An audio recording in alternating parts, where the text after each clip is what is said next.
అందరికీ నమస్తే అండి. నా పేరు సుధా పాల్వంచ.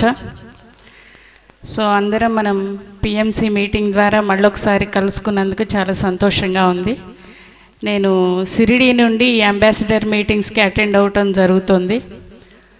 సో మనం ఈ అంబాసిడర్ మీటింగ్ ద్వారా ఈ అమౌంట్ గురించి పక్కన పెడితే అసలు పిఎంసి ద్వారా ఏం జరుగుతుంది అనేది తెలుసుకుందాం.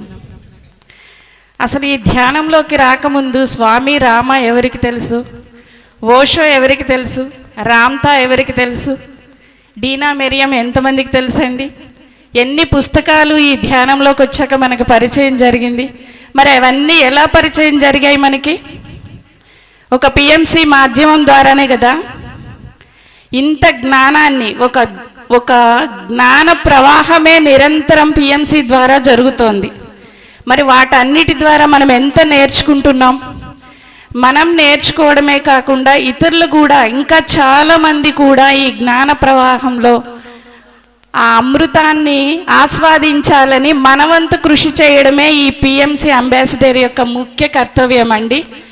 ఏంటి మనం సపోర్ట్ చేస్తున్నామంటే ఈ జ్ఞానాన్ని ఇంకా అనేక మందికి స్ప్రెడ్ అవ్వడం కోసం మనవంతు వర్క్ చేస్తున్నాం.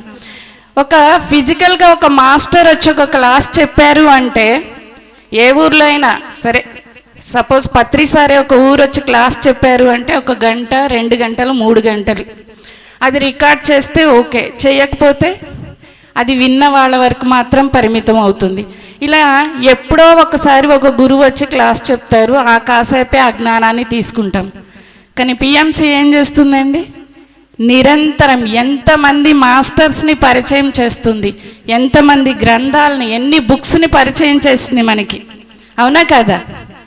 ఎన్నో బుక్స్ని పరిచయం చేస్తుంది. మనం ఎప్పుడైనా విన్నామా ఇలాంటి పుస్తకాలు ఉన్నాయని?